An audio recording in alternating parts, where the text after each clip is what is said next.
share apa? Sekarang Screen ya? Screen. Ada. Managing resources ya? Betul. Okay, alright.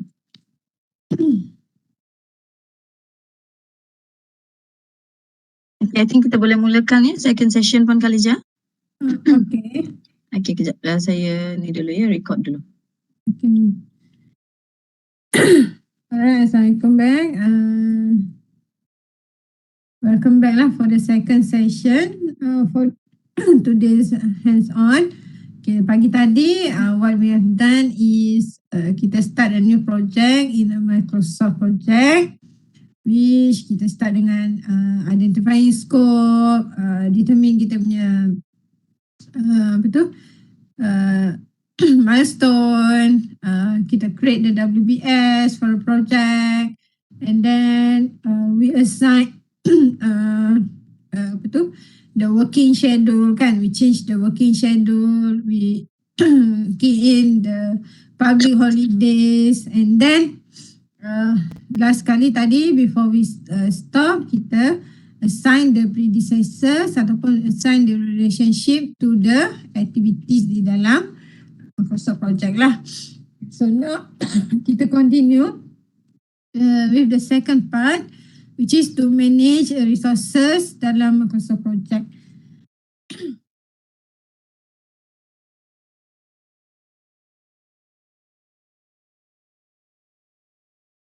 So for setting the resources, kita akan guna resource sheet.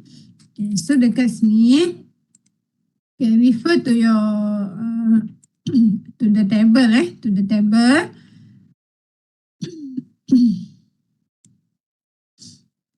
Refer to the table. So this one, saya letakkanlah kita punya resource planning. So kita kena ada planning on the resources, what type of resources yang kita perlukan to complete the job, and how much ataupun berapa maximum resources yang kita ada.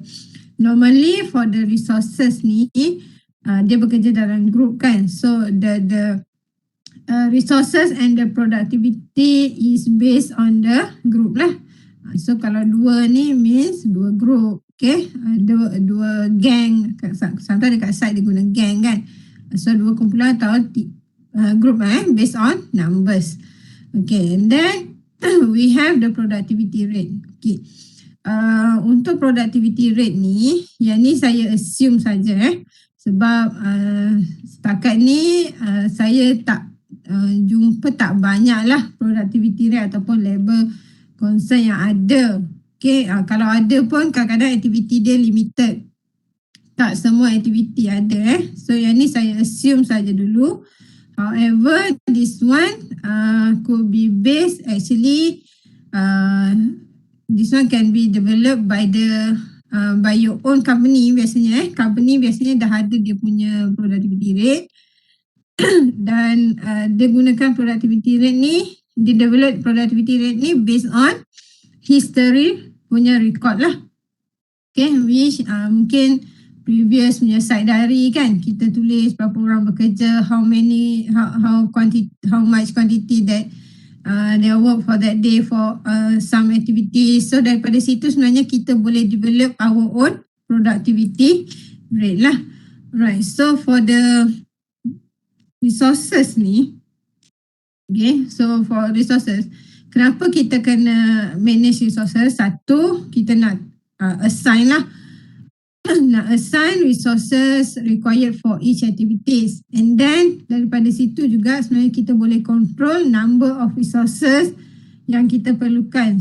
Sebab dekat bila buat planning kita ada maximum numbers kan, so adakah aktiviti yang kita plan tu exceed atau tidak the maximum resources yang kita ada. Kalau exceed, apa yang kita kena boleh buat, apa tindakan yang kita kena ambil to make sure that, sebab kalau exceed nanti dia keluar notification sebenarnya tau. So kalau exceed, apa tindakan kita, so kita kena tambah resources lah, macam tu Now kita nak assignkan dulu all these resources dalam kita punya project. So based on this, Okay, buka balik your own new project tadi. Okay, you pergi dekat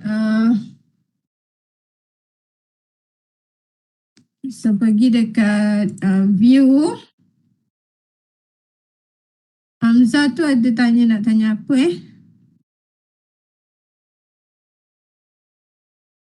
Hamzah angkat tangan, ada nak tanya ke Muhammad Hamzah tu?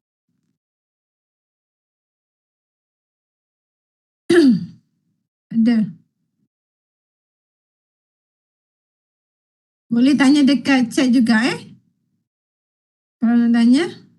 Okay, so go to the view, tab view, resource sheet. Okay, resource sheet. Okay, so this is a display of resource sheet. Kalau tengok kat tepi ni, kita ada kita punya nama dia kat situ resource sheet kan. Okay, so ada name, type dia apa, materials apa, initial and groups dan sebagainya lah. So for this example, I only focus on the work material saya tak masuk lah dekat sini. Okay, so first kali, katakanlah yang pertama tu our resource is for excavation. Excavation. Okay, type is, kat sini ada work, material atau cost lah. So yang ni saya untuk contoh hari ni kita guna work semua So materials kalau ada, so ini initial for the resource ni lah. So kalau macam ni kita boleh tambah lah EXC ke apa ke Okay, group refer to the nama the group belongs to siapa, that is group. So kat sini kita boleh lah letak nama group excavation, katakanlah yang in charge on excavation is Ahmad. Okay, the maximum ni is referred to the maximum capacity of our resources. Okay, ada some of the Microsoft project dia dalam bentuk decimal unit. Okay, decimal unit. Okay, so kat sini saya punya is on percentage. So kalau kita nak tukar dalam bentuk unit, decimal unit, kita boleh pergi dekat file, pergi dekat option, dekat schedule kot. Okay, schedule, okay. File, option, schedule. Okay, dekat sini ada schedule, show assignment unit as a. So ada dua pilihan lah, either as a decimal ataupun percentage. So kalau kita nak mudah, biasa kita pakai decimal lah decimal pakai numbers lah. Then click OK. So satu represent satu group. So kalau excavation tadi kita ada dua group Kalau tak dua lah. Ini kalau kita nak masukkan dia punya rate, overtime dan sebagainya lah.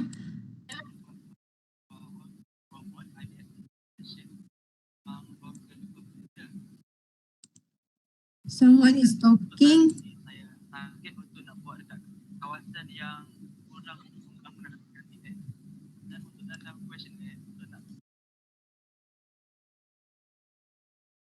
Yang bercakap tu ada kena mengena dengan ni ke tak? Ada nak tanya ke apa Sebab saya tak jelas dengar tu.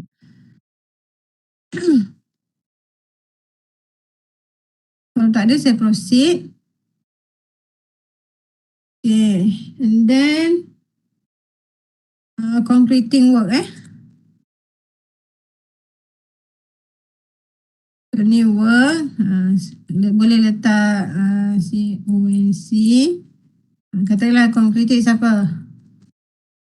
Ahlim. Contoh. The maximum we have 2 groups. And then we have enforcement work. Enforcement. So ni enforcement work. Telah letak Choi.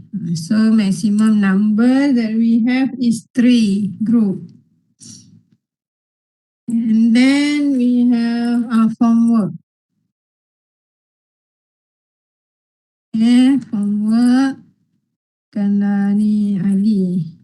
So maximum we have 2 groups. Then kita ada kerja-kerja roof. Mutu. Roof ada 2. Yes, kita ada brickwork punya kerja. Brickwork. Start sini BW. Katalah ni. Let's say kita ada 3 group. And then we have floor.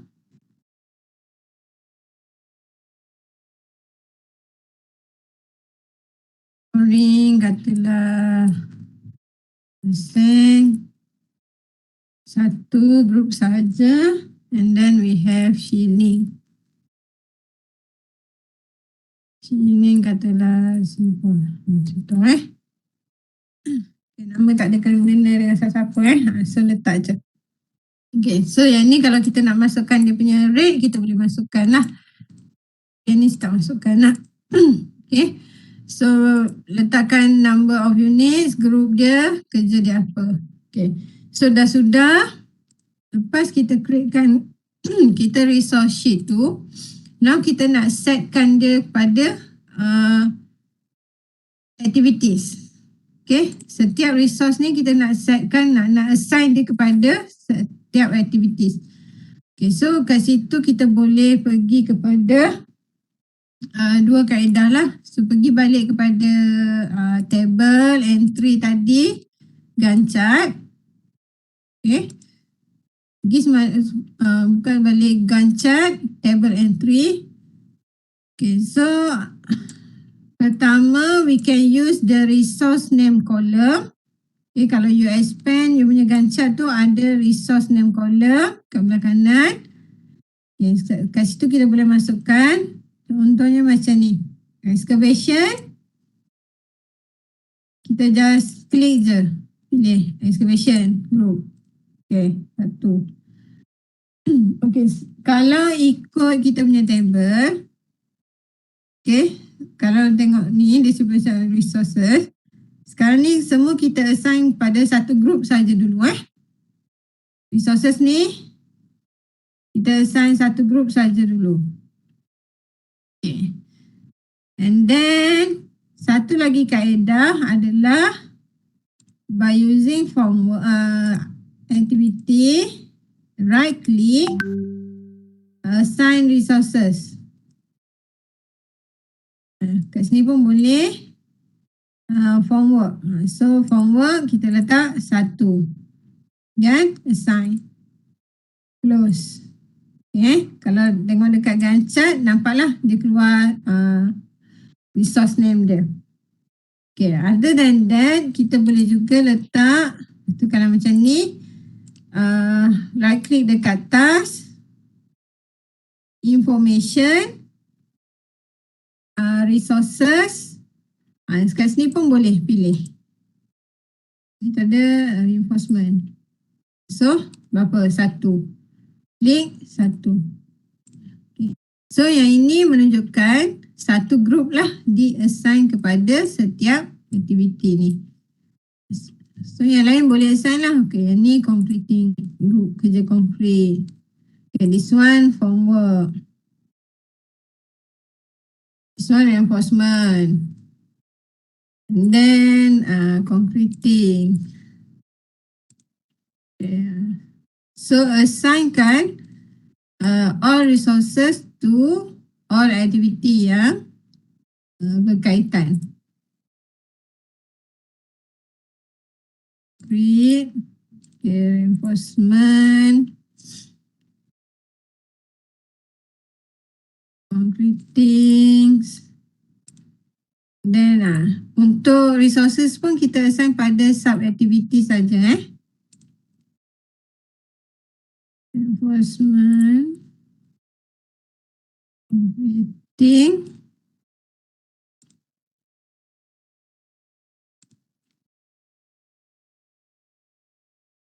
Okay, ni lebih mudah lah kalau kita guna direct kat tepi ni. Okay, so kalau macam ni, it shows that each activity tu diassign pada satu group saja. Kalau kita ada dua jenis kerja yang terbabit dalam satu aktiviti tu, kita boleh klik dua-dua Macam steel roof truss ni, kita letak dia under roof lah. Katakanlah dia ada dua. So kita boleh letak dua-dua kat situ. Kita boleh klik dua-dua yang berkaitan. Kalau tak satu-satu je lah.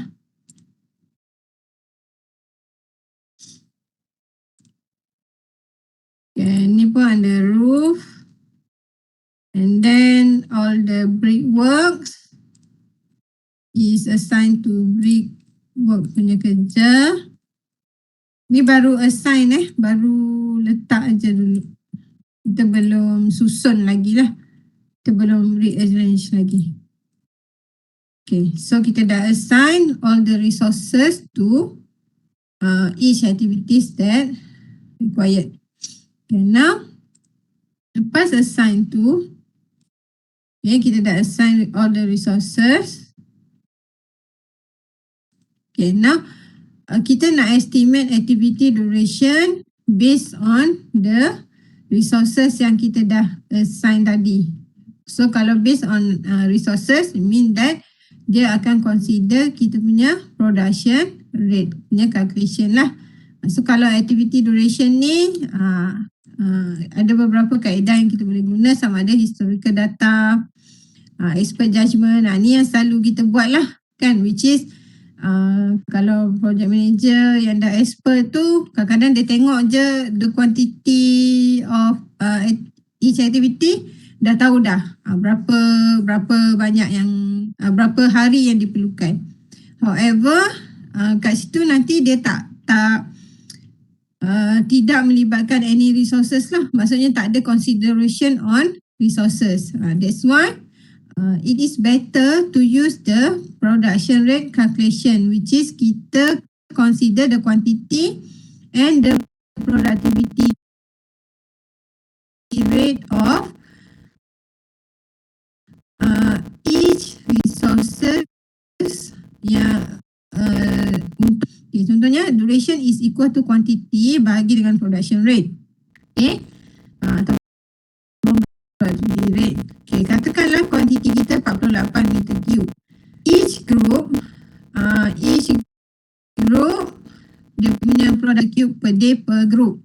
So kita katakanlah kita assign one group. So we require 4 days for that activity. Itu contoh macam mana nak calculate lah.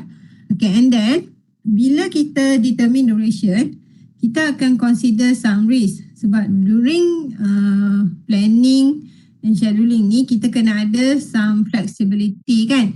So flexibility ni means kalau ada berlaku apa-apa, kita punya schedule tu agak fleksibel untuk berlaku perubahan, sedikit perubahan lah. Okay, so risk ni pun depends macam kat sini kan. Ada kita kadang-kadang pakai percentage, kadang-kadang pakai hari. So ini depends kepada planner. Kalau katakanlah kerja tu kerja yang high risk, so kita letaklah risiko dia lebih tinggi. Kalau kerja tu macam low risk activities, so dia punya risk tu kita letak rendah. Okay, satu-satu. Kadang-kadang risk ni kita juga boleh consider sebagai mungkin berlaku perubahan cuaca perubahan cuaca. Kadang-kadang tiba-tiba hujan so that is risk lah, risk yang kita letakkan untuk setiap satu. Okay, so saya dah bagikan table tu. Okay, I give you the table for you to calculate the duration for each activities. Okay, now I want you all to calculate the duration termasuk sekali dia punya risk So kalau macam contoh kat sini, okay, yang ini kita akan kira sebagai dia berapa? Kuantiti dia 80 meter cube bahagikan dengan satu group times dengan dia punya kapasiti kerja dia adalah 20 meter cube per day per group So 20. Yang ni saya tak masukkan unit lah. Okay, so kat sini kita akan dapat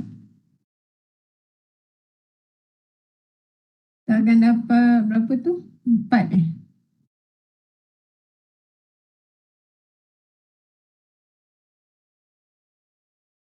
Kita akan dapat 4 hari.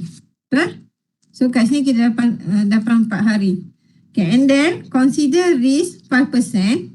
So apa yang kita buat adalah 4 hari itu kita tambahkan dengan 5%. 5% tu is from 4 days. So kalau tekan calculator tu just darab je lah. 4 darab 1.05 which kat situ kita akan dapat 4.2 days. So untuk activity excavation ni based on one group of people working dengan dia punya kapasiti satu group adalah 20 meter cube sehari. So kita letakkan risiko sebanyak 5%. So kita dapat duration dia sebanyak 4.2 hari.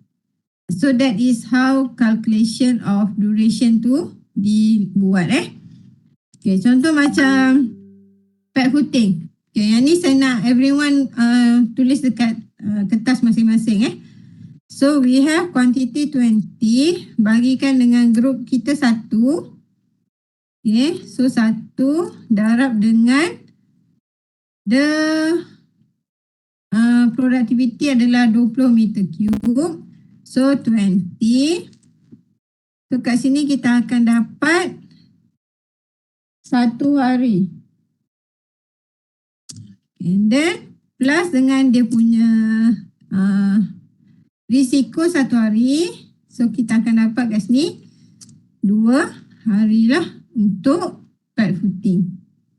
Okay, cuba buat untuk yang lain-lain Cuba buat untuk yang lain-lain. Dapat berapa untuk setiap aktiviti tu. Sebab kita nak key in lagi.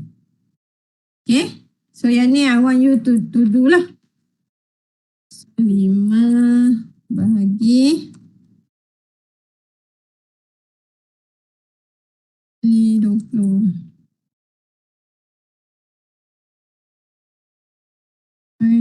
25 plus 2 days dengan 2.25 hari.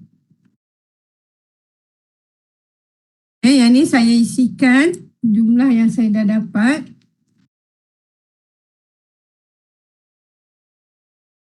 Dalam 2.7.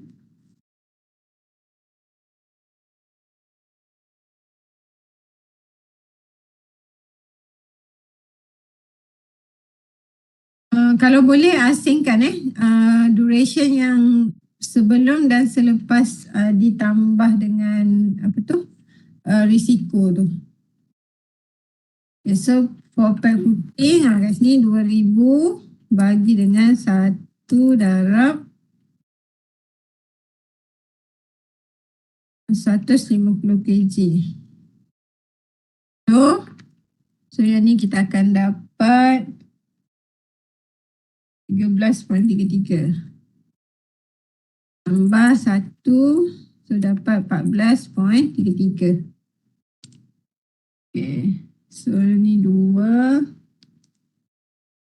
4.18 31.8 17.8 15.81. Boleh kira? Boleh kira? Saya minta semua orang kira untuk duration ni. Bagikan dengan quantity, bagikan dengan productivity rate dia dengan distribution yang kita assign pada setiap aktiviti tu. Okay, so yang ni akan jadi 80 bahagi dengan 1 darab homework is 20 meter square. 20. So yang ni dapat 4 plus 5%. is equal to 4.2 days.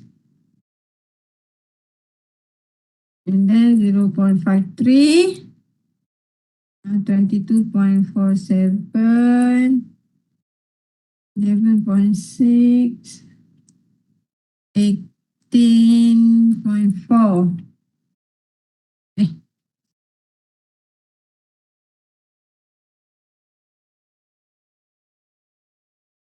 Footing, column stump, ground beam 22, column 11, row beam 18.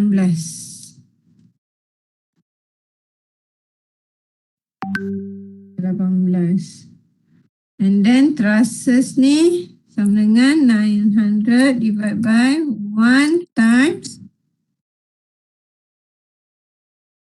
100 meter square. Sama dengan 9 plus 4 days, so equal to 13 days. So this one is 11, 18, 24.5, and then 27.5. Floor tiles sama dengan 75 bagi dengan 1 darab 50 sama dengan 1.5 plus dengan 2 days risiko, so we get 3.5 days. And then shilling 4.5. Okay, so semua orang boleh dapat dia punya duration. Okay. Kenapa saya letakkan ni nanti masa kita buat shadow compression nanti, sebab ada perubahan nanti kat situ sebab tu saya letakkan ni nanti kita akan buat sedikit perubahan lah. Okay, so based on the numbers of duration that you gain from the calculation, kita nak masukkan kat dalam Microsoft Project. Ya. Okay, kita nak masukkan dalam Microsoft Project. Masukkan sikit lah. Okay. So dekat duration ni, dekat kolom duration kita nak masukkan lah. Alright.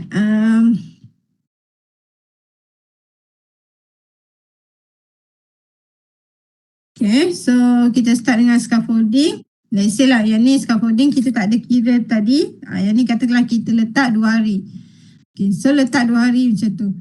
And then kena pastikan bila nak masukkan duration, saya undo balik. So bila nak masukkan duration, jangan highlight, lepas tu pergi tukar 2 kat situ, then biarkan dia dalam tanda soal macam tu. Kita tak nak. Kalau tanda soal ni, maksudnya kita belum confirm lagi duration tu. Itu maksudnya lah. So kalau kita dah confirm, just letakkan 2 kemudian enter. And duration pun masukkan pada sub activity sahaja. Yang main nanti dia akan automatically calculate lah. Performance bond biarkan dulu. Okay, monthly report ni sebab dia recurring, so kita dah setkan tadi bila dia berlaku, berapa banyak dia berlaku, so kita biarkan yang recurring tak perlu. Okay, macam excavation kita dapat tadi berapa hari excavation? 4.2 kan? Kalau dalam planning, kalau 4.2 tu terus je buat 5 hari. Sebab kalau 4.2 hari tu maksudnya macam 0.2 daripada 8 jam. Kan susah nak kira kan? So buat je 2 hari. Okay, kat sini dia keluar ni. Increase work, you increase the duration of this task. Do you want to increase work but keep the hours resources, ataupun decrease the hours resources but keep the same amount of work? So kat sini kita akan letak increase work but keep the hours resources. Ni sama. Yang first Okay. And then form work pad footing 4.2. So ni pun letak 5 lah. And then lagi homework column stamp 0.53 jadikan 1 day. Tak payah letak point-point tu 0.2 ke terus jadikan 1. 4.2 terus jadikan 5. Macam tu. And then ground beam. Extra tak apa tak ada masalah. Ground beam formwork 22.4 so 23. And then reinforcement pad footing 14.3 kita letak 15. Reinforcement column stamp 2. Reinforcement ground beam 24.1 so letak 25. Reinforcement ground floor slab 31.8 so letak 32. And then concreting pad footing 2 hari. Concreting column stamp 2.25 so letaklah 3 Concreting ground beam 2.1 so letaklah 3. Concreting ground floor slab. Concreting ground floor slab 6.75 so just letak 7. Okay, and then column formwork 12. Reinforcement form column 18. Concreting 3. Okay, roof beam formworks 19 days. Reinforcement 16. Concreting roof beam 4. Okay, still roof truss tadi 13. Roof covering 11. Brickwork 18. Plastering 25.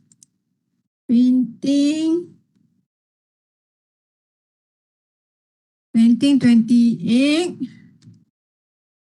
Floor tiles 4 days. Ceiling 5. Okay, yang lain dah. Oh, roof covering 11. Sudah. Okay, dah So, yang performance bond tu biar dulu. Okay, now cuba kecilkan sedikit your Gantt chart area. Okay, now right click dekat dia punya timing kat atas tu. Zoom entire project. Boleh dekat situ ataupun boleh dekat view view zoom entire project. Tu pun boleh juga. So yang ni kita nak tengok the entire project lah. Okay, and then bila dah assignkan duration kepada setiap aktiviti, dah view entire project. Okay, now kita nak setkan dulu kita punya project deadline. Okay, kita nak setkan project deadline. Okay, go to the project finish item, activity project finish, right click, choose information. Okay, choose information, then pergi dekat, dia akan keluar dialog box for task information, pilih advance, choose advance, and then dia ada kat situ, constraint task, deadline. Okay, yang deadline ni, masukkan kita punya project deadline. The project deadline is, apa tadi? 3rd of February. 3rd of February.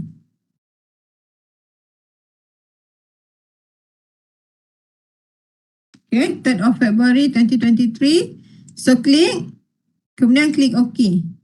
So bila dah setkan deadline tu, you will see dekat item project finish, there are green arrow appear dekat situ. Itu menunjukkan that is project deadline. Okay, now pergi dekat tab format. Okay, pergi dekat tab format. Ada bar style, group bar style, choose critical task. So bila choose critical task, you will see all of your activities adalah critical. Lepas tu, warna merah tu maksudnya critical Warna merah maksudnya critical. Yang warna biru tidak critical. Non-critical activity. Critical mean total float time is 0 lah. Maksudnya kalau aktiviti tu delay, project delay. Okay, so dekat column indicator, dekat tepi sebelah ID number tu, ada column indicator kan, I. Kalau tak ada, boleh insert right click, insert, cari indicator. So dekat situ dia ada tunjuk. This task goes past its deadline on Friday. Maksudnya, task kita ni, task yang last kali ni, dia dah melebihi lah kita punya project deadline. Sebab tu, semua aktiviti kita critical. So, kalau semua aktiviti kita critical, maksudnya kita buat planning tak bagus lah. Dah lah dia tak boleh meet the project deadline kan. Lepas tu semua aktiviti critical. So maksudnya kita punya pekerja dekat site tu nanti struggle lah nak completekan kerja kita. Okay.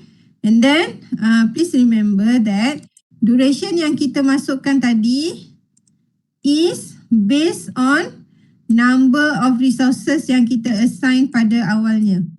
Macam kat sini, number of resources kita assign semua satu group kan. So this duration represent one group of workers. So kalau dia 2 group, dia akan kena consider lah benda tu. That's why kita kena buat calculation ni. Table ni penting sebenarnya. Bila buat planning, table ni penting.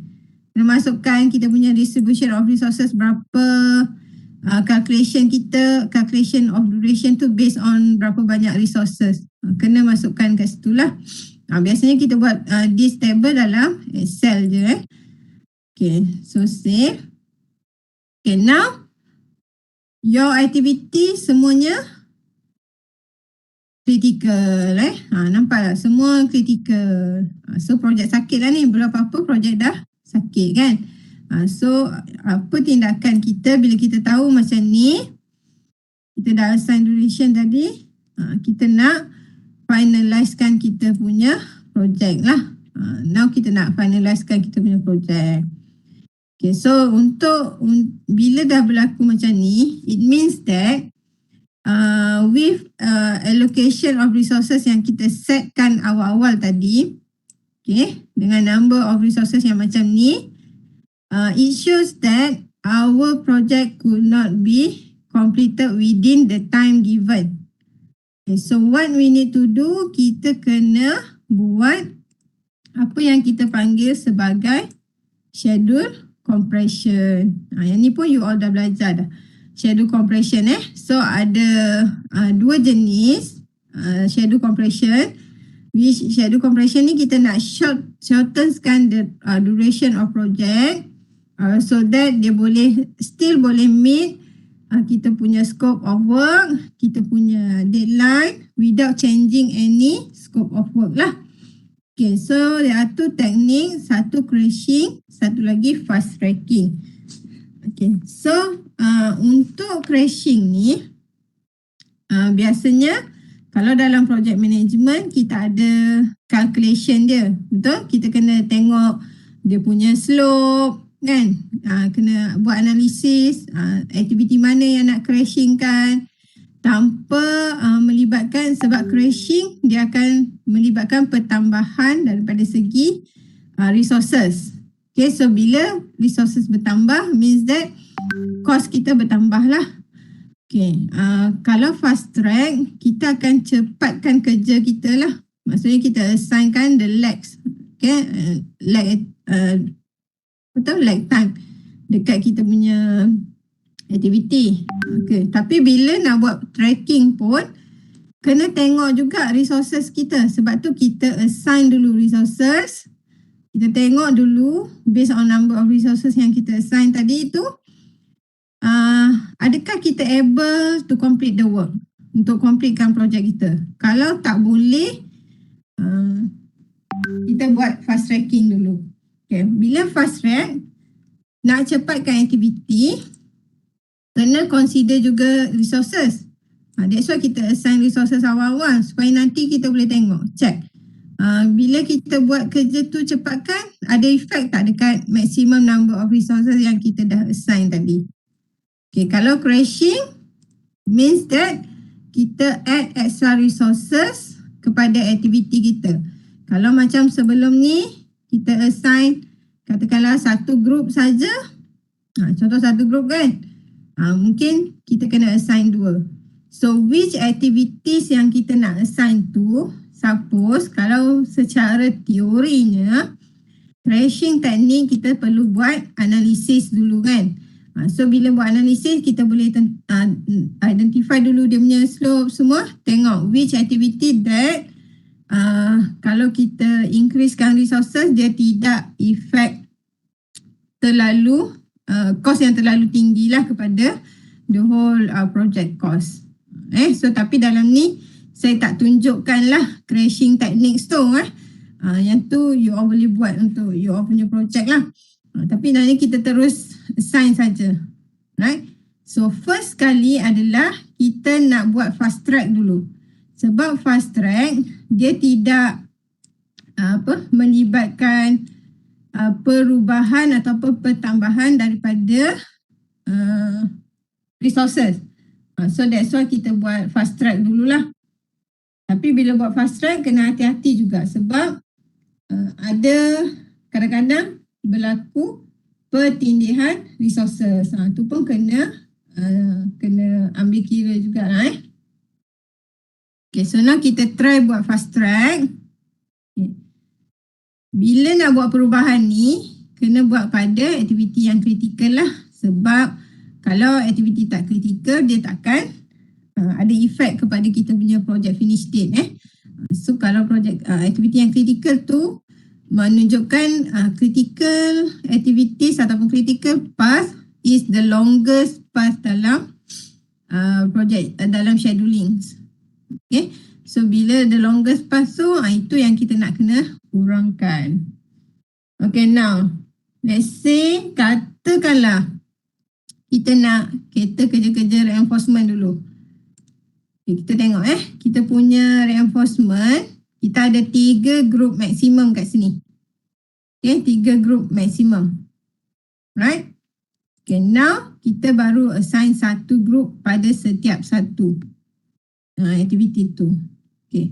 So bila buat ni, katakanlah macam ni kita letakkan let's say biasanya reinforcement kan kita buat dulu dekat luar, lepas tu baru kita install kan dekat formwork dia. So kita dah start dulu. Mungkin kita boleh start serentak dengan formwork dan sebagainya. So kat sini kita assign lah. Let's say kita buat 18 FS tolak 2 days. Maksudnya 2 hari sebelum formwork finish, kita dah start buat kerja-kerja reinforcement.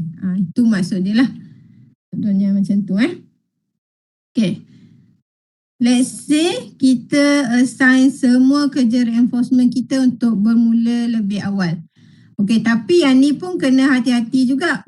Kalau macam formwork dia 1 hari je, kita tak boleh lah kita tak boleh lah buat finish to start -2 ke apa.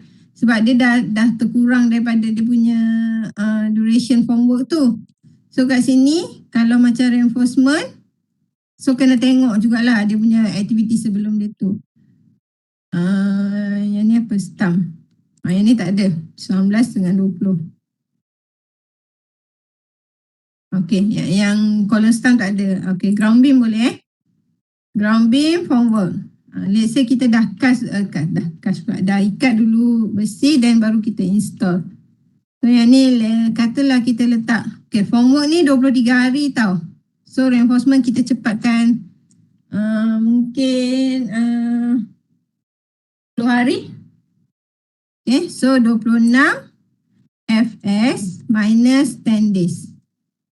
Mean that 10 hari sebelum formwork tu siap, kita dah start buat kerja-kerja reinforcement. Kita dah suruh reinforcement punya workers dah start kerja dah.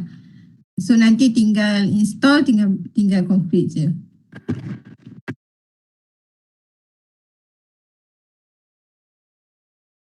Okay, yang ni pun sama So 28 concreting. Ground floor slab.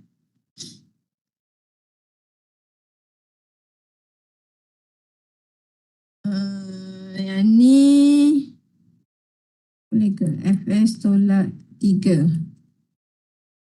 So kita awalkan sikit.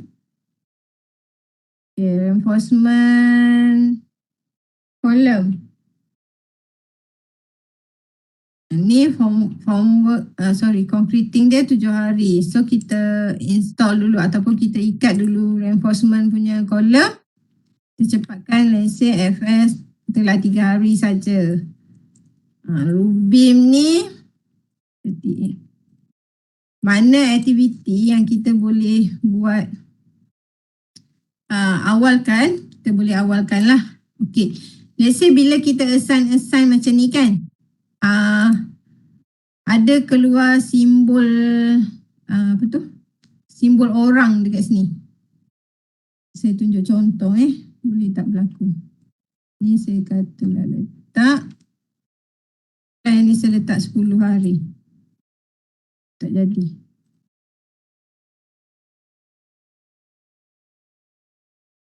Ni pun tak ada sebab dia masih lagi 3 orang.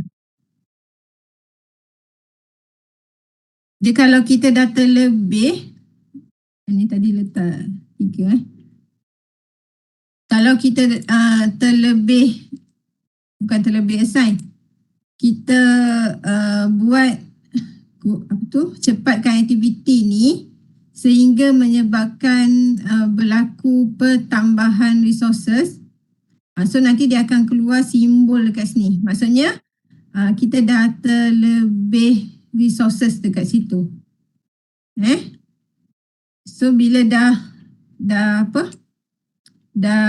cepatkan aktiviti reinforcement pun kerja tak boleh siap juga. Kerja tak boleh siap juga ikut dia punya schedule dia. So katakanlah tak ada dah aktiviti yang kita boleh cepatkan. Contohlah tak ada aktiviti yang kita boleh cepatkan. So now apa yang kita kena buat adalah kita kena buat aktiviti crashing ni tadilah. Means that kita kena assign extra workers dekat kita punya aktiviti. So tengok balik dekat kita punya activity table, resources table tadi ni. Tengok aktiviti yang ataupun yang dia punya masa lama yang dia punya masa lama kat sini. Mana-mana masa yang lama kita nak cepatkan. Satu lagi kita boleh cepatkan kat sini ni roof. Kalau secara proses yang sebenarnya kita kena roof covering kena complete baru brickwork boleh start kan, sebab kita nak pastikan kalau hujan ke kita punya brickwork kita tak rosak lah. So katakanlah kat sini, tapi biasanya orang dia buat macam mana? Dia buat serentak.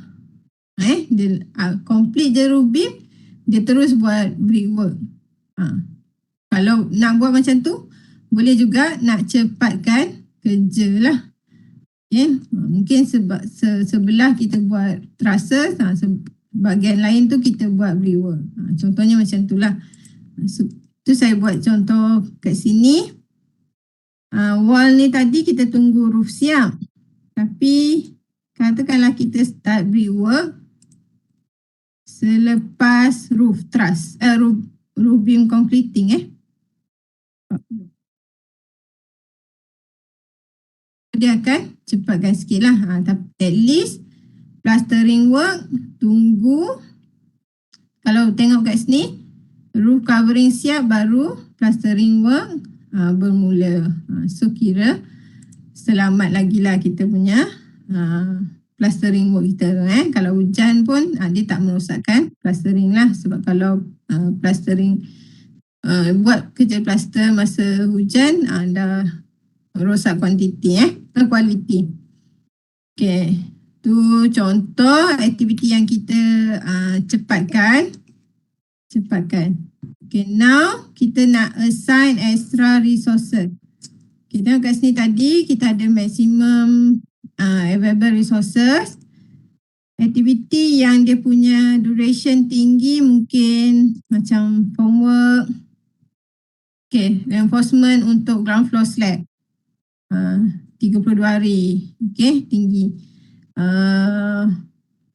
Formwork ground beam. Tu yang dia punya duration agak tinggi.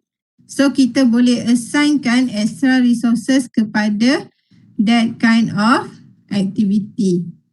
Contohnya kita assign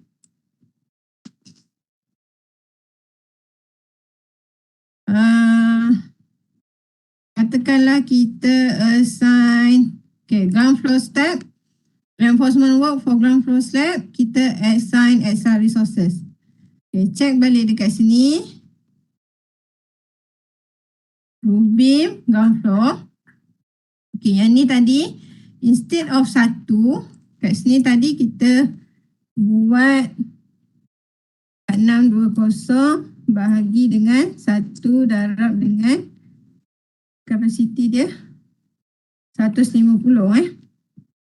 150 kg per day kan. So bila kita tambah tu kita dapat 1.8. Now instead of kita buat satu group saja, while kita ada maximum resources banyak 3 group, so kat sini kita cuba assignkan extra resources. So dia akan jadi 4620 bahagi dengan 2 group. 2 darab dengan 150. So kita akan dapat 4620 bahagi dengan 300. So kat sini kita akan dapat 15.4. For this, tambahkan dengan kita punya risiko 1 hari. So dia akan jadi 16.4. Okay, dia akan jadi 16.4.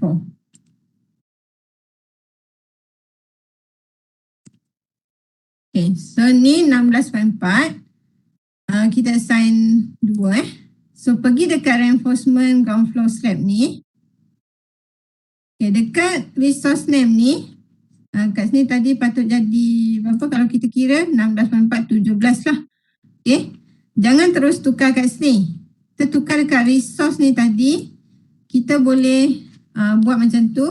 Satu kaedah adalah kita pergi dekat sini, pergi dekat hujung ni, masukkan yang buka kurungan yang segi 4 tu So letak 2, lepas tu tutup kurungan. So kat sini dia jadi you change the hour resources work per day. Do you want to change the duration but keep the amount of work same, ataupun change the amount of work but keep the duration same? Kita nak change the duration. So tengok dekat sini dia terus jadi 16 hari. Okay, 16 hari. Lebih kurang sama dengan yang kita kira 16.4 kan? Sama. Sebab yang kat sini dah kira 2 group of resources. Ataupun kaedah yang lain adalah pergi right click tadi, information, dekat resources, tab resources, dekat units ni letak 2. Tak 2 then click OK. So dia dah jadi 2 group kat situ lah. Mean that this duration already considered the numbers of resources yang kita dah tambah tadi. Ni So yang ni. Okay, katakanlah ada item lain yang kita nak tambah ataupun kita nak tambahkan resources dia. So katalah kita ambil enforcement ground beam. Ni pun kita nak assignkan resources.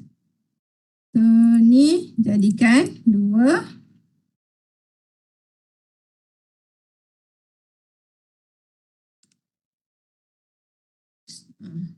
Okay, so kat sini dia jadi 12.5. Okay, so 12.5 ni kita tak nak lah, kita jadikan 13 terus, tukar 13. So yang ni pun sama declaration increase work. Ni pun maintain.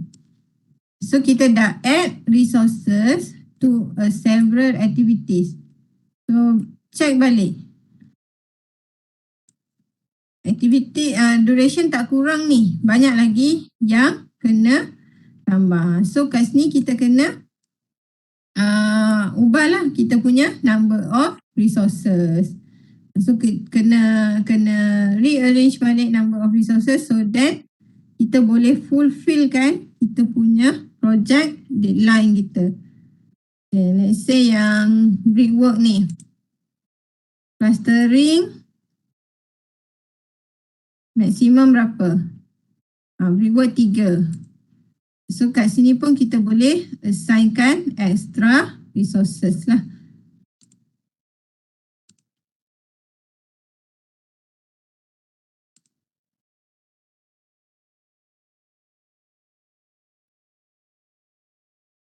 Okay. So ni pun jadikan 13. Ni pun banyak lagi ni, jauh lagi dia punya ni, sebulan lagi.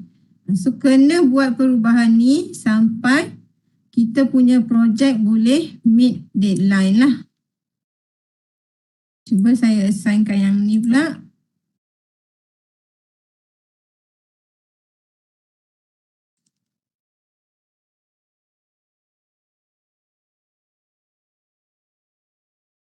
Sikit.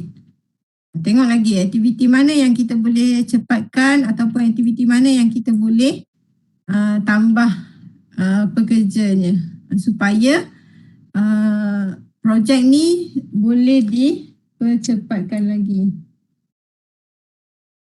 Okay, semua aktiviti ni pun kita nak cepatkan Aktiviti brickwork kita assign bagi 2 unit. Ni kalau kita assign dia tak ada perubahan, nampak? Ni tadi 2.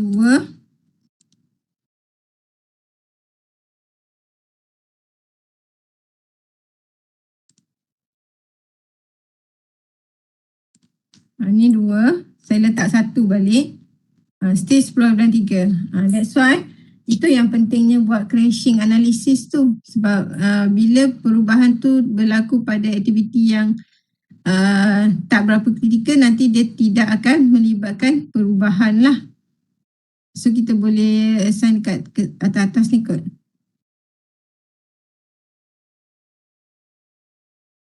Tengok yang ni cuba assignkan ada 2 group.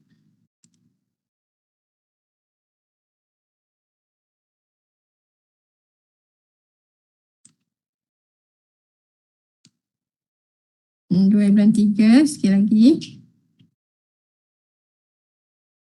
Kita assign semua reinforcement kepada 2 group lah. Semua reinforcement task kita assign kepada 2 group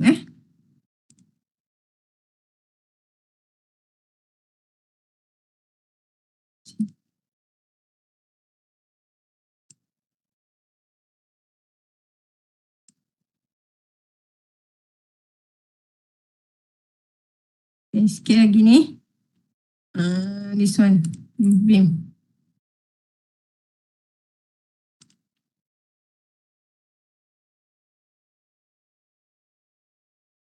Bulan 2, sebulan lagi Sebulan lagi. So, ni jadikan 8.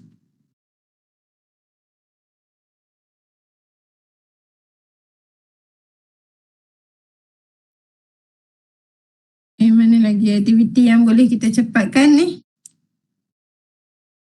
Tengok dekat predecessors.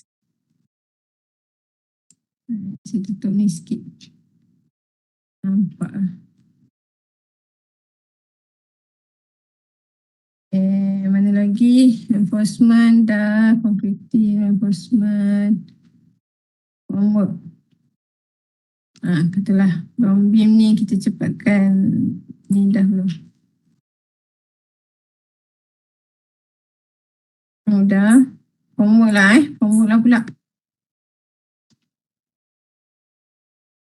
Tapi kena ingatlah bila buat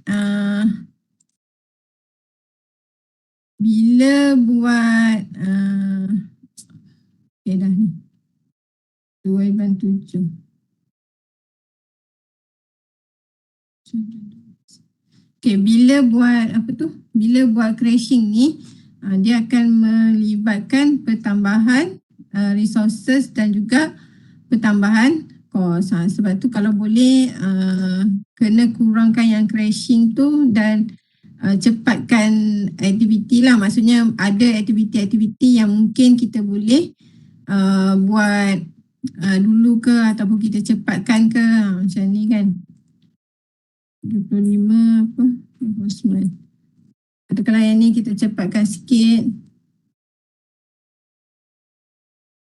5.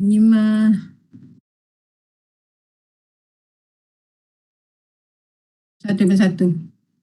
So kena ubah-ubah lah dia punya predecessors dan juga numbers of resources. So kalau kita nak check balik kita punya resources, kita boleh pergi dekat resource usage sheet.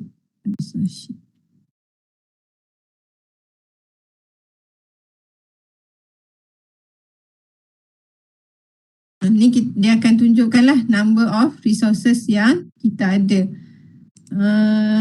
Ni. Kalau over allocated, dia akan tunjukkan kat sini dekat dalam graf ni. Dan kalau over allocated juga, kalau dekat gancat ni, dia akan keluar warna merah, ada simbol orang kat situ. So kalau tak over tu, means that kita masih lagi dalam range yang kita boleh supply lah. Sebab kita ada 3 group. Contohnya kan macam enforcement work ni kita ada 3 group. Tapi peringkat awal kita mungkin nak guna 1 group je dulu.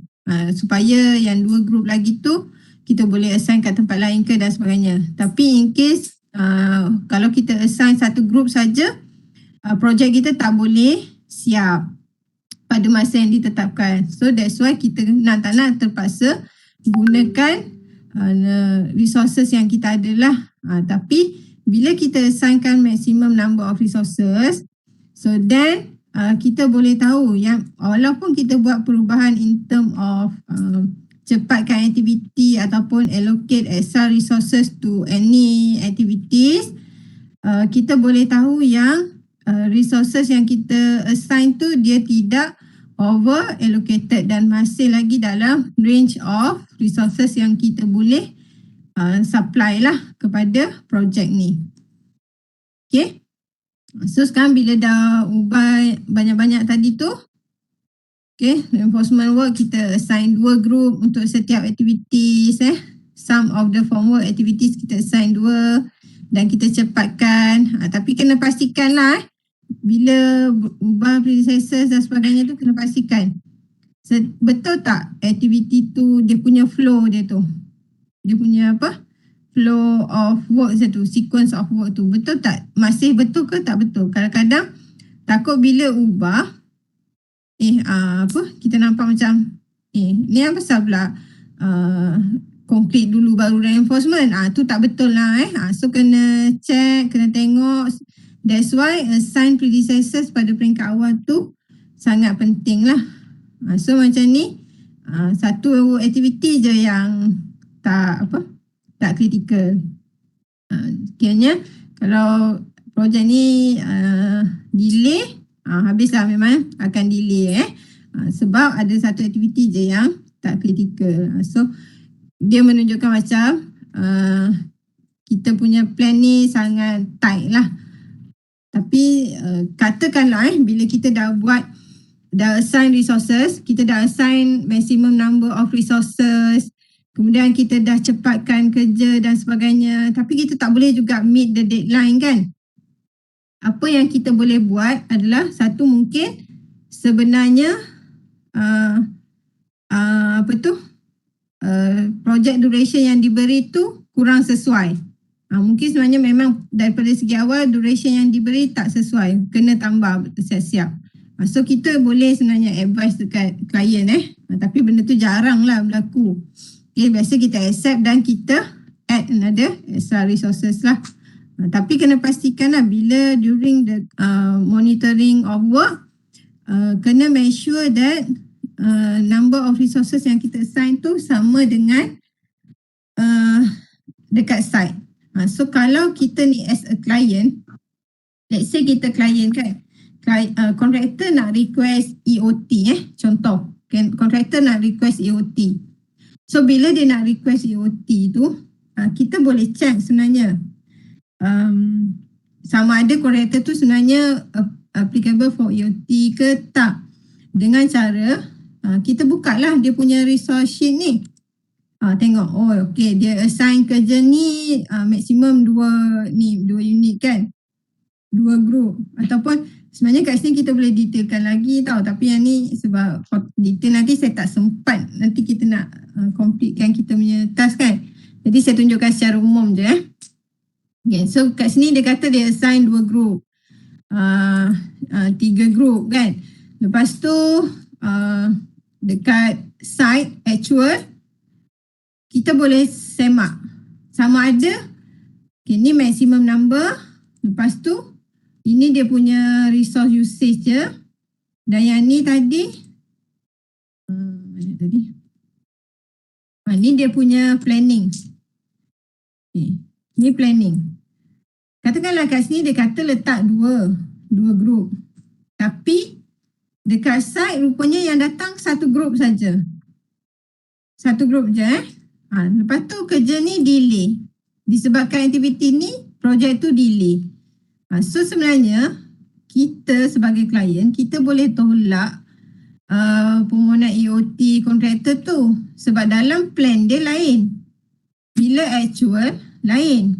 So kalau ikutkan dia tak layak lah. Kita dah check dah benda ni. Okay, ni dia bagi macam ni kan. So nanti kena pastikan the contractor buat mengikut yang dia telah plan lah. Sebab kadang-kadang kontraktor tak letak pun resources ni. Dia terus masukkan duration saja. Okay, so yang tu yang nanti jadi tak boleh meet kadang-kadang klien kena tipu dengan kontraktor kan, sebab kontraktor faham masa projek, klien tak faham. Itu pun masalah juga So that's why bila jadi klien pun kena faham planning jugalah, so that dia tahu kat mana boleh check dan boleh semak apa sebenarnya yang kontraktor submit kepada klien lah. Okay, so yang ni kita dah confirm bila kita dah add resources dan kita dah buatkan crashing fast track, kita dah boleh siapkan projek tu before the project deadline. Okay, so bila dah confirm macam ni, tadi ada satu aktiviti performance bond yang kita belum letakkan duration dia So kalau macam ni ada tanda soal, maksudnya duration kita tu belum confirm sepenuhnya. So apa yang perlu dibuat adalah kalau macam saya performance bond ni walaupun dibayar pada awal, Dan insurans dibayar pada awal. Agihan untuk performance bond ni saya suka agihkan untuk sepanjang tempoh projek. Okay, so macam mana kita nak agihkan sepanjang tempoh projek? Kita just boleh tengok dekat summary of preliminary ni je. Okay, prelim katalah 167. So untuk performance bond ni saya boleh letak 165. Ataupun kita boleh buat kurang lah. Kita assign dia kurang 1 atau 2 hari daripada preliminaries. So dia akan berlaku contohnya sepanjang tempoh projek lah untuk performance bond tu. Okay. Okay. Setakat ni faham tak? Setakat ni boleh ikut tak?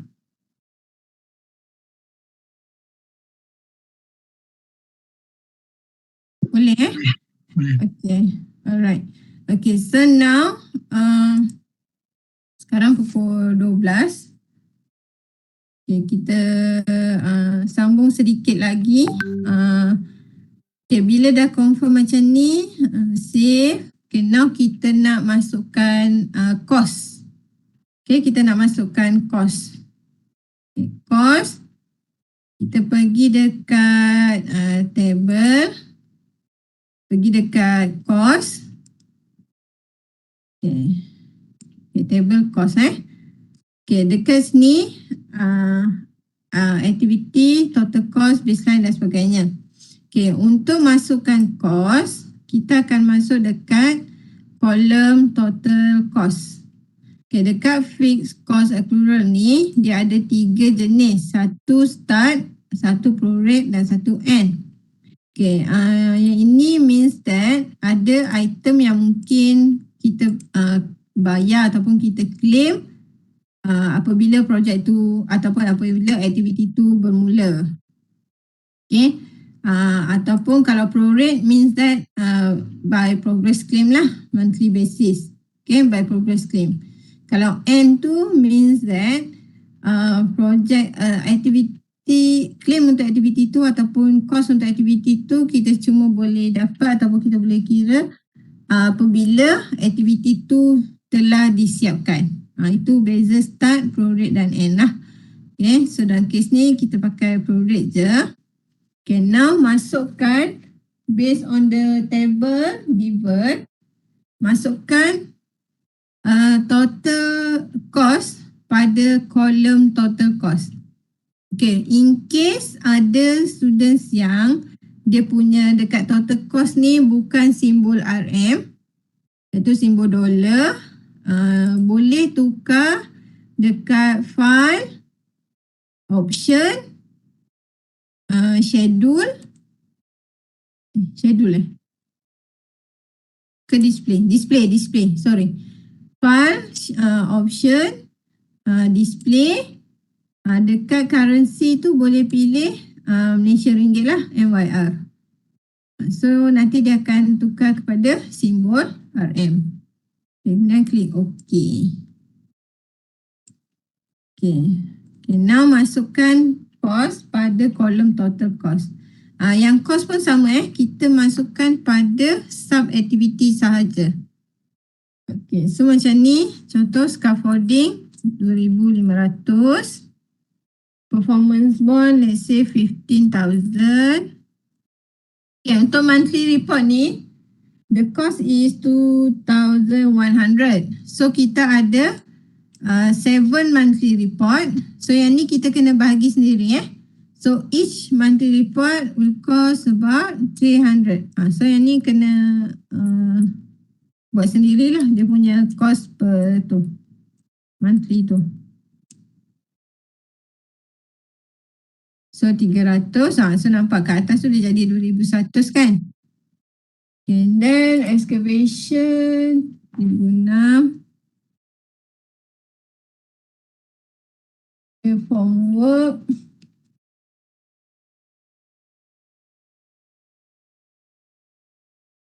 formwork pad footing 2,800. Reinforcement pad footing 8,000. Concreting 1,000. Okay, column stump. Homework column stump 350. Reinforcement column stump 600. Completing column stump 125. Yeah. Okay, and then ground beam. Homework ground beam 14980.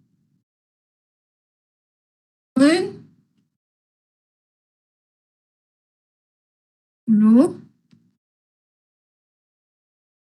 completing salah, reinforcement 3908. Itu yang 10,000.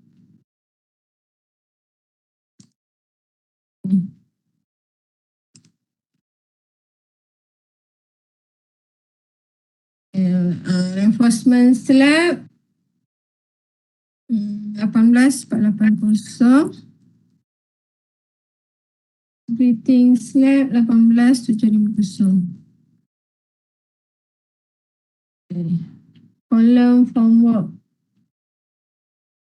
3330.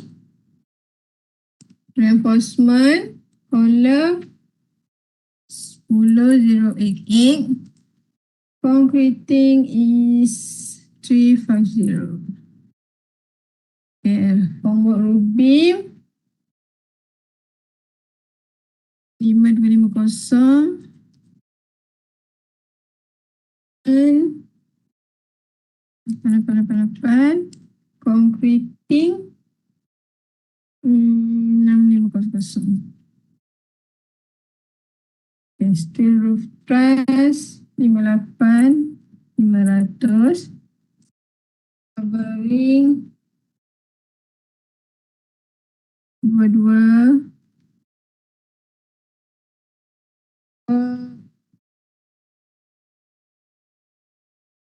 Mastering 16860. 16860. Printing 11,240. Floater 1,500. Shilling is 750. Check dia punya cost betul tak? 295,724. Ni ada yang tak betul ni. Mana yang tak betul ni?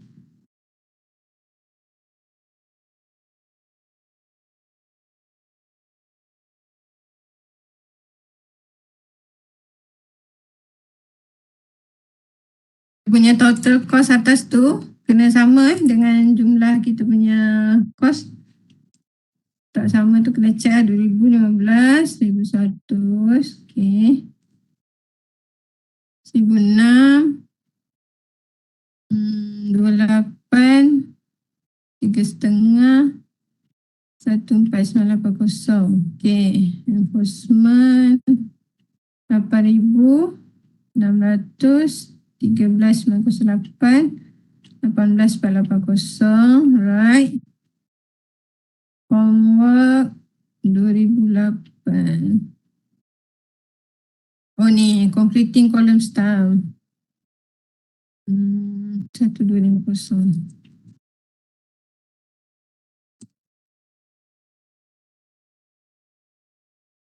Enam 724. Okay. Okay, so dah masukkan total cost. Okay, so bila dah confirm tu, duration dah confirm, resources dah confirm, cost dah masukkan, and then cuti, the working time semua dah kita dah key in. So now we want to save our project ni sebagai baseline. So baseline ni dia adalah as kita punya master file lah, master copy of our project. Okay, so bila dah confirm semua baru set sebagai baseline. So pergi dekat project. Okay, project and then go to set baseline. Okay, set baseline. Okay, kat sini ada banyak tapi yang first ni kita akan ambil baseline yang first, entire project and then click OK. Okay, click OK. So bila klik OK, kita akan nampak dekat course ni tadi dia ada baseline punya value. Sebab dia dah ambil kira file yang kita dah save lah. So this one, baseline ni consider kita punya master work program yang kita akan gunakan untuk project dekat site lah Kita nak execute project ataupun execute activities at site. So we are going to use this as a kita punya master copy. Okay, let's say kita adalah contractor Saya buka balik file view yang asal. Okay, let's say we are the contractor and biasanya contractor dia kena submit this program kepada client for the approval kan. Okay, so bila macam tu, katakanlah dapat feedback daripada klien klien dia tak agree ke ataupun apa. So selagi mana file yang kita guna tu belum confirm untuk to be used at site nanti, so yang tu kita akan jadikan dia sebagai baseline yang asal lah.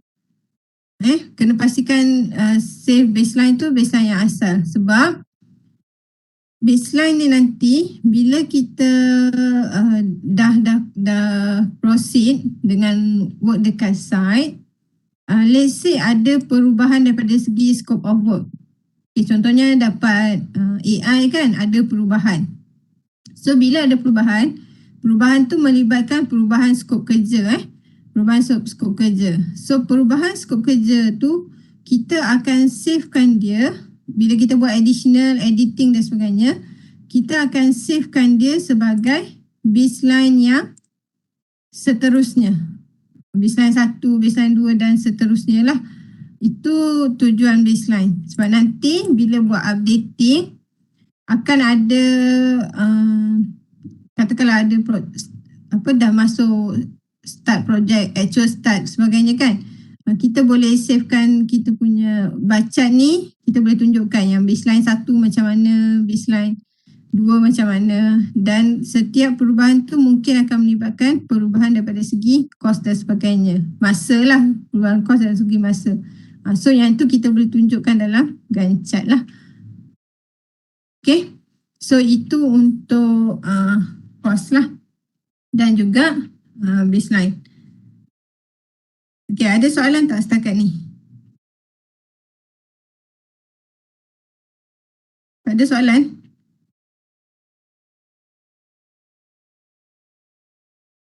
Tak ada soalan ke? Setakat ni tak ada. Tak ada. Oh, pelik ni. Ni first time ni saya buat course tak ada soalan langsung daripada partisipan. Alright. Okay. Okay, so kita dah save dekat situ. Puan Suzana, Ya, Puan. boleh ke possible tak kalau kita stop awal, nanti kita sambung kedua nanti, boleh? Okay, kalau session yang sebelah pagi dah habis, kita boleh stop. Tapi any question from the students? Tak ada soalan ke untuk session yang pagi ni? Semua terror ni.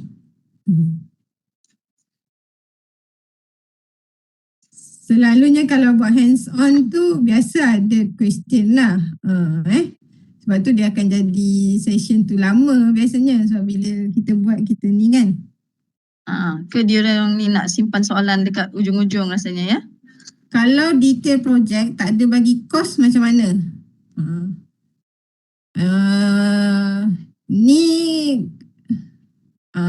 Kalau detail project tak ada bagi course, you all kan yang responsible untuk develop course tu kan. Tapi kalau macam tak ada bagi course ni untuk apa? Untuk construction ke ataupun macam mana? Setakat nak buat planning tapi tak ada course ke ataupun macam mana? Boleh je buatkan Gantt chart tu walaupun tak ada cost. Tapi tak boleh develop financial S-curve lah nanti. Planning masih boleh buat. Tapi tak boleh develop financial S-curve. Tapi kalau construction project yang tak ada cost tu, susah sikit lah you all nak planning nanti. Cuma mungkin boleh develop physical S-curve je lah. Kalau tak ada cost. Nadia? Faham Nadia? Kalau risk untuk duration tu, biasanya kita assume lah. Biasanya kalau macam risk untuk duration tu, kita macam sebab planning, scheduling ni orang yang biasa dah project manager kan yang involved dengan kita punya planning and scheduling kan. So biasa mereka ni dah terlibat dengan aktiviti di tapak, dia orang dah tahulah aktiviti yang high risk, aktiviti mana yang low risk. So yang itu dia boleh assume sendirilah, kita assume. Physical S-curve dan S-curve financial. Yang tu nanti kita topik petang ni nanti sebenarnya, tapi saya boleh cerita sekali lalu. Physical ni mungkin kepada man work hours, resources. Itu physical ataupun man work hours lah. Kalau financial tu memang definitely dia punya cost project lah. Itu beza dia. Banyak soalan ni. Boleh buat tak? Boleh buat tak planning guna software? Yang lain-lain. Kita software ni lah software bersifat training dan dia bersifat hands on. Jadi dia memang kena selalu buat. Kalau tak selalu buat tu memang kita akan lupa lah. Kalau ada perubahan harga, bagaimana? Ini selalunya selepas construction ke macam mana? Amir. During the construction. Okay. Kalau perubahan harga during the construction, maksudnya mesti ada instruction yang related to the perubahan harga tu kan? So bila ada instruction kepada perubahan harga tu, itu yang nanti kita save sebagai baseline yang seterusnya. Tadi kan kita master kita save baseline yang kosong tu.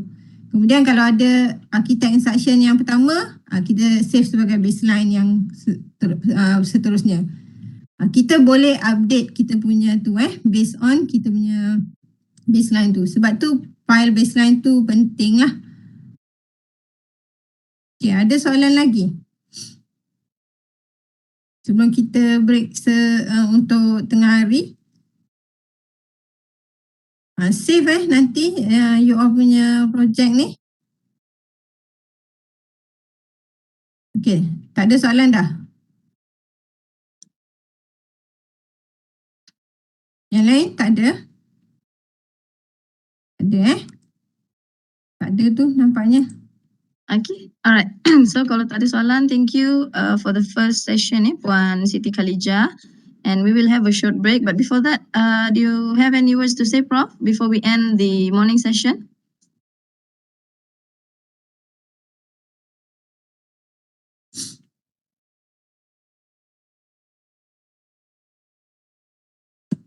Tak dengar Prof cakap. Tak dengar, Prof, sorry. Okay, boleh dengar sekarang ni? Boleh. Okey, saya harap penerangan yang telah diberikan oleh Puan Khalijah ni dah bagi insight dapat kita kaitkan dengan kuliah-kuliah yang telah disampaikan oleh rakan-rakan pensyarah kita berkaitan dengan planning, berkaitan dengan aktiviti, structure dan sebagainya.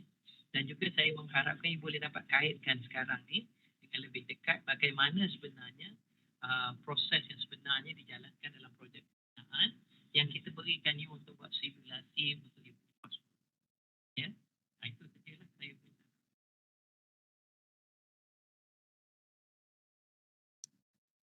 Sorry, Prof, yang hujung tadi putus-putus dah.